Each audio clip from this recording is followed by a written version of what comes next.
पहले नासा, रूस और चीन और अब भारत। क्यों चांद को अपनी मुट्ठी में करना चाहती है पूरी दुनिया? और क्या है चंद्रमा से जुड़े वो डार्क सीक्रेट्स जो स्पेस एजेंसियां हमसे छुपा रही हैं? जानेंगे धरती से चांद तक के इस रोमांचक सफर के बारे में।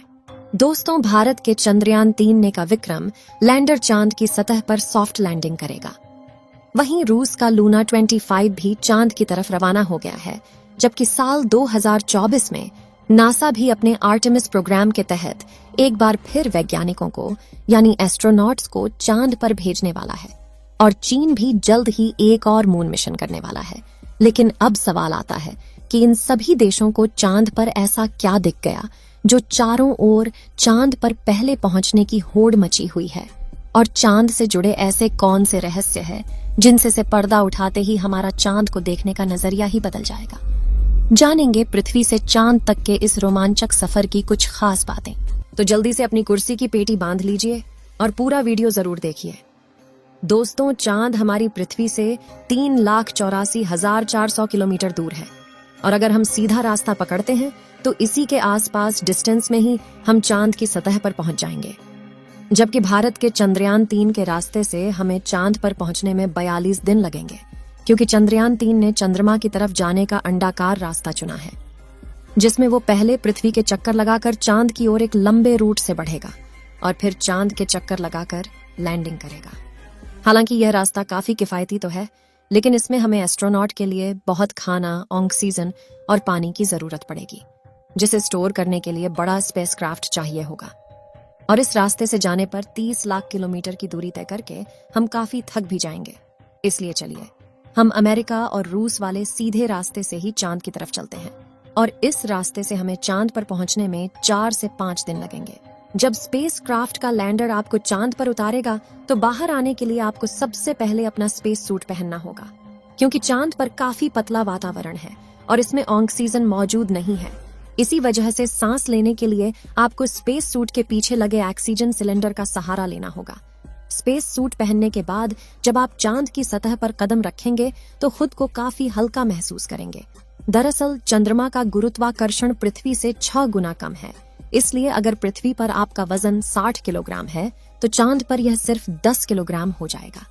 इसी वजह से पहली बार चांद पर कदम रखते ही शुरुआत में आपका बैलेंस बिगड़ेगा और आप चलने के बजाय उछलते हुए नीचे भी गिर सकते हैं। इसलिए चांद की सतह पर संभल कर कदम रखना जरूरी है। खैर, अब चांद की सतह की बात करें तो यहाँ पृथ्वी की तरह सीधे रास्ते नहीं बने हुए हैं, बल्कि चांद की सतह ऊबड़ खाबड़ है और यहाँ जगह जगह पर चट्टानें, पहाड़ और बड़े बड़े क्रेटर यानी गड्ढे हैं। चांद पर यह गड्ढे तो 20 सालों से गिर रहे उल्का पिंडों की वजह से बने हैं और ये 100 सेंटीमीटर से लेकर 25 किलोमीटर तक बड़े हैं। वहीं चांद की मिट्टी यानी कि लूनर सॉइल बिल्कुल ज्वालामुखी से निकलने वाली राख जितनी पतली है और इसका रंग भी पृथ्वी की मिट्टी से ज्यादा डार्क, बिल्कुल सीमेंट की तरह होता है। इस मिट्टी में खुरदरापन न होने की वजह से आप जैसे ही इस पर कदम रखेंगे तो आपके पैरों के निशान बन जाएंगे, जिस वजह से चांद पर सबसे पहले कदम रखने वाले एस्ट्रोनॉट नील आर्मस्ट्रॉन्ग और बज एल्ड्रिन के पैरों के निशान आज भी मौजूद है। अब चांद की खूबसूरत जमीन देखने के बाद साथियों, आप अपनी नजरें जब ऊपर की तरफ करेंगे तो आपको हमारी पृथ्वी भी दिखाई देगी। जैसे पृथ्वी पर चांद का उदय होता है, वैसे ही चांद पर भी पृथ्वी का उदय होता है। बस फर्क इतना है कि पृथ्वी से देखने पर चांद काफी छोटा लगता है और चांद से देखने पर पृथ्वी बहुत बड़ी दिखाई देती है। और यहाँ से धरती की खूबसूरती देखकर आप खुश हो जाओगे। अब अगर आप चांद के उत्तरी ध्रुव पर लैंड करोगे तो आपको अपने आसपास भूतकाल में फैले हुए स्पेस मिशन के स्पेसक्राफ्ट और सैटेलाइट के टुकड़ों के साथ प्लास्टिक बैग में भरा हुआ कूड़ा भी दिखेगा। ये कूड़ा नासा के उन 12 एस्ट्रोनॉट्स ने फेंका है जो चांद पर जा पाए। दरअसल इन बैग्स में इनका मलमूत्र और खाने के रैपर्स और बिस्किट है। वहीं अगर आप चांद के दक्षिणी ध्रुव पर उस जगह उतरते हैं जहां 4 साल पहले चंद्रयान 2 क्रैश लैंड होकर गिरा था, तो वो आज भी आपको उतनी बुरी कंडीशन में ही मिलेगा, क्योंकि क्रैश लैंड होने के बाद न तो वह बारिश और न ही तूफानी बवंडर से रूबरू हुआ है। इसलिए अगर आप उसे अपने स्पेस क्राफ्ट में फिट करके पृथ्वी पर वापस ले आए तो उसे ठीक करके वापस भेजा जा सकता है। दोस्तों, आप यह तो जानते ही होंगे कि स्पेस के सभी ऑब्जेक्ट्स पर अचानक उल्का पिंडों की बारिश हो जाती है। यह तो अच्छा है कि पृथ्वी की मैग्नेटिक फील्ड इन उल्का पिंडों को या तो साइड में धकेल देती है या फिर ग्रेविटी और एटमॉस्फेयर इसे धरती तक पहुंचने के पहले ही जलाकर राख कर देते हैं। लेकिन चांद की मैग्नेटिक फील्ड पृथ्वी के मुकाबले काफी कमजोर है। इसकी ग्रेविटी भी कम है और यहाँ घना वातावरण भी मौजूद नहीं है। इसी वजह से चांद पर लगातार उल्का पिंडों की बारिश होती रहती है।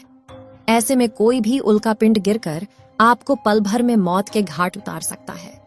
इसलिए आपको उल्का पिंडों पर नजर लगाए बैठे कमांड सेंटर के वैज्ञानिकों से लगातार संपर्क बनाए रखना होगा। अब अगर आप सोच रहे हैं कि आप अपने किसी दोस्त या फिर लाइफ पार्टनर को चांद पर साथ लेकर जाकर गप्पे लड़ाते हुए अपने मून मिशन पर काम करें, तो आपको बता दें कि ऐसा मुमकिन नहीं है, क्योंकि चांद पर वातावरण न होने की वजह से साउंड वेव चल नहीं पाते। यानी कि अगर आप अपने साथी को कुछ बोलेंगे तो वह आपके होंठ हिलते हुए तो देखेगा, लेकिन आपकी आवाज नहीं सुन पाएगा। इतना ही नहीं, चांद पर आपको अपनी आवाज तक नहीं सुनाई देगी, मानो जैसे मोबाइल की तरह किसी ने आपको भी साइलेंट मोड पर डाल दिया है। हालांकि एस्ट्रोनॉट चांद पर एक दृश्य स्पेस सूट पहनते हैं जिसमें साउंड पुश करवाने के लिए नाइट्रोजन और ऑक्सीजन की मदद से कृत्रिम वायुमंडल बनाया जाता है। साथ ही इन्हें एक माइक्रोफोन वाली हेडफोन पहनाई जाती है, जिसके जरिए यह अपने साथी और कमांड सेंटर की आवाज सुन सके और जवाब भी दे सकें। अब दोस्तों, चांद पर अपने काम को पूरा करके जब आप सोने जाएंगे तो सुबह आपको सूरज की रोशनी नींद से नहीं जगाएगी, क्योंकि चांद को अपनी धुरी पर घूमने में 28 दिन लगते हैं, जिस वजह से चंद्रमा पर एक दिन 14 दिन का होता है और 14 दिन की रात होती है। यानी कि वहां का एक दिन पृथ्वी के 28 दिन के बराबर होता है। हम चांद का सिर्फ एक हिस्सा आज तक देख पाए हैं, और अगर आप चांद के पिछले हिस्से के अंधेरे वाले इलाके पर पहुंच गए तो आपके साथ काफी खौफनाक चीजें हो सकती हैं। बता दें कि चांद पर कई सालों से सोच कर रहे कुछ वैज्ञानिकों का यह भी कहना है कि भूतकाल में वहां कोई एलियन सभ्यता बसी थी। चंद्रयान 1 ने चांद की सतह पर वाटर आइस और हाइड्रोप्लस के रूप में पानी की खोज की है, जो इंसानों के जीवन के लिए काफी जरूरी है। इसके अलावा अंतरिक्ष में चांद ही पृथ्वी के सबसे करीब है, इसलिए भविष्य में वहां जाकर बसना हमारे लिए काफी किफायती साबित होगा। वहीं यहाँ पर हम एक और स्टेशन भी बना सकते हैं। इन्हीं कारणों की वजह से सभी स्पेस एजेंसी चांद में सबसे ज्यादा दिलचस्पी दिखाती है। तो दोस्तों, अगर भविष्य में मौका मिले तो क्या आप चांद पर जाकर बसना चाहेंगे? अपनी राय कमेंट में जरूर बताएं। आज के लिए इतना ही। आपकी आखिरी जिम्मेदारी इस वीडियो को लाइक करके शेयर करने की है। इसे ज्यादा से ज्यादा मित्रों तक शेयर करें ताकि उन्हें भी जानकारी मिल सके।